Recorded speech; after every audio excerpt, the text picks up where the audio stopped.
So unfortunately I don't have any good video of doing the roof, but I've got some images here I can walk you through. So we ultimately decided to go with an asphalt shingle roof, which is very typical for around here in Oakland, California. It's much more cost effective than metal roofs. Actually, I wanted to get a metal roof for this because of it being up against the property line and having this mulberry tree that you can see on the top of the image here that drops a lot of mulberries during the summer. But the price was coming in 3 or 4 times that of an asphalt shingle roof, and I thought that doing an asphalt shingle roof between me and my handyman would be a pretty easy job. And so you can see us getting started here. We put this Grace Select ice and water shield. It's a peel and stick. We put it all the way up above the skylights that you can see here, just as an extra layer of protection.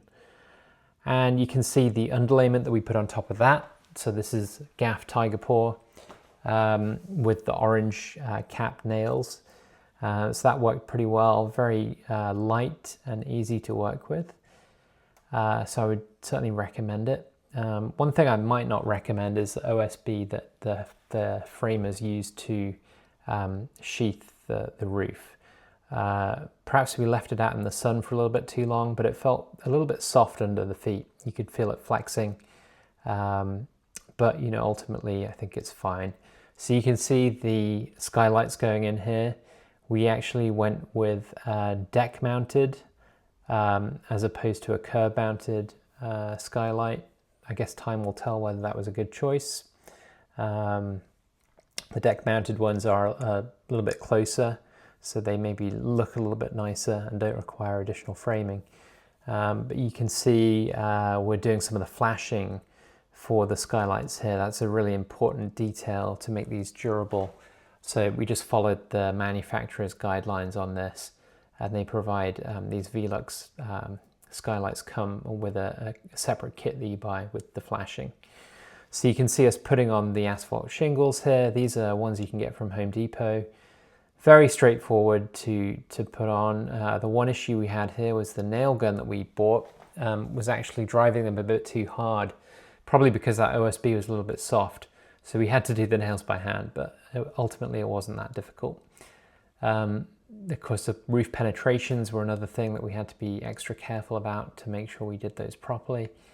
And then because of the shed roof design, we had to make sure that the end was sort of nicely finished. So that was the roof. So the next thing to sort out after the roof was to have gutters installed. And I found these guys working up the street on a different project, and they gave me a good price on a seamless gutter, which is what I wanted to install for extra durability. And you can see them, they've come out with their machine, and it takes this roll of sheet metal aluminum and turns it into this K-style gutter that they can then install on site. So they're just manufacturing it now. It's a 5-inch K-style gutter. And you know, one of the interesting things about this particular installation is that it's 44 feet long, and it all drains to the front with one downspout. And so, you know, I thought these guys kind of knew what they were doing. They knew I was only doing one downspout, which I know is a little bit unusual, but to my surprise, they installed it without a proper slope. I'm not sure they even cared about the slope. I'm not sure if they were aiming for level. But ultimately rain was pooling right at the back of the property in the gutter. So, you know, I got in touch with these guys after it was installed. They weren't interested in coming back. They seemed to imply that it was my fault. So, you know, we ended up just taking it on ourselves. We had to take the entire gutter off and reset the entire level. So it was sloping down towards the front of the ADU to the one downspout that we had. So that's just one of those things. It wasn't a ton of money. I did leave them a review, but you know, these guys were licensed and you know, bonded, all of that. So it was a surprise that these guys didn't care about the quality of their work. But anyway, it's kind of interesting to see the process they go through. They are just making sure that they're getting enough length on this gutter They're going to measure it as it comes out, make sure they've got 44 feet. They have to have a decent amount of space to park, so this can come out and the guy can hold it at the end. So there you go, you can see the sheet metal going in. I'm not sure how much one of these machines costs, but it's probably a decent amount of money. He's just sealing the end of that gutter there.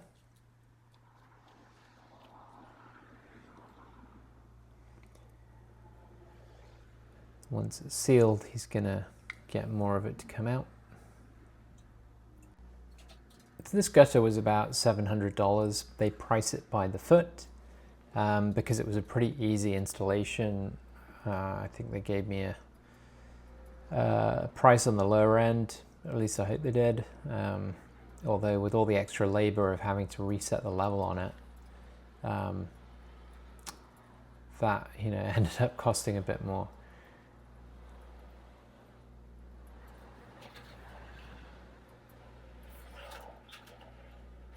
So thankfully they had enough aluminum to get the whole 44 feet.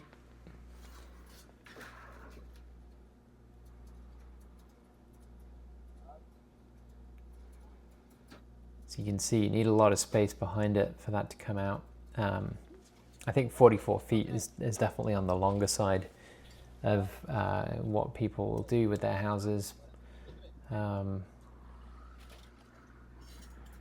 But it's nice to have it seamless like that.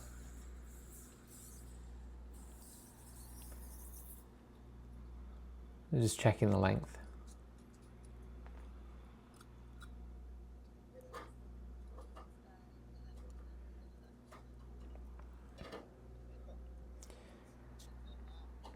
When they got the length, they'll cut it off and then they'll transport it over to the ADU for installation.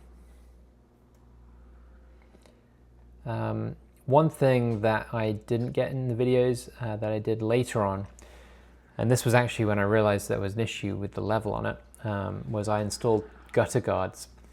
So I got gutter guards from Amazon, stainless steel gutter guards, pretty easy to install.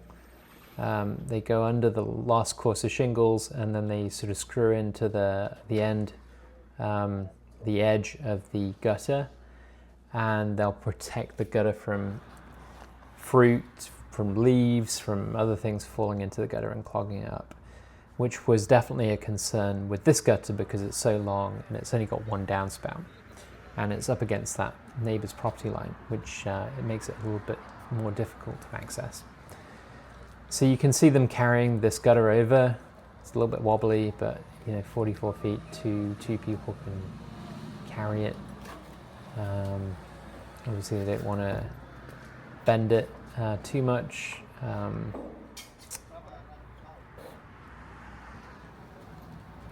Because that would kind of ruin the whole point of having a seamless gutter. And now they're going to carry it down the driveway.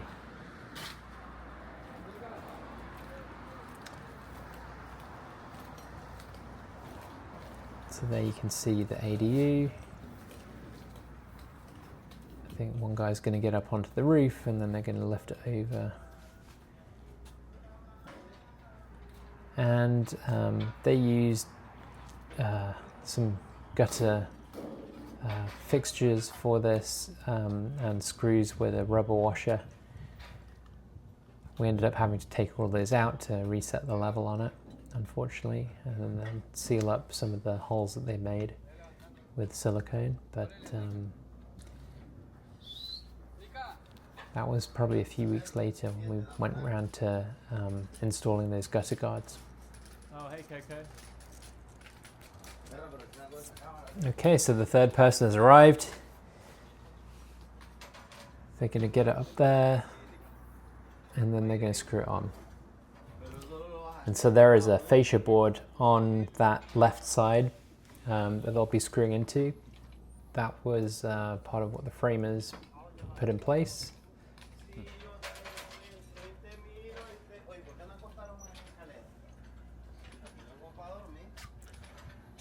So this is where it's coming up to the part where they should be checking the level and making sure that it is sloping down towards this front area, which is where the downspout's going to be.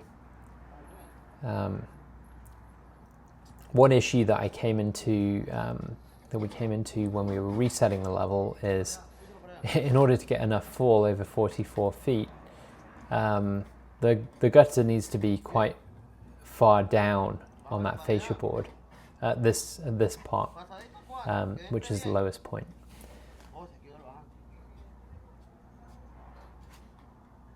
I think so much so we actually had to install an extra piece of fascia board underneath that one you can see there, to get it low enough.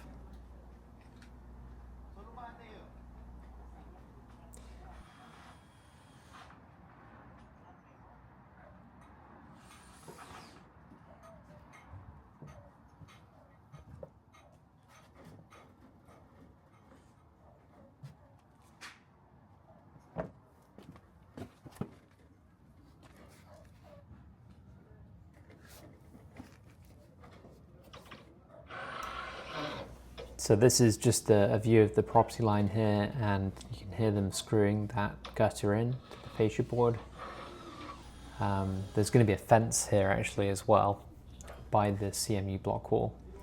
And you can see that we painted that CMU block wall with a, I forget the name of the product, but it's a sort of waterproof material that will help with durability and make sure that the brick doesn't get saturated.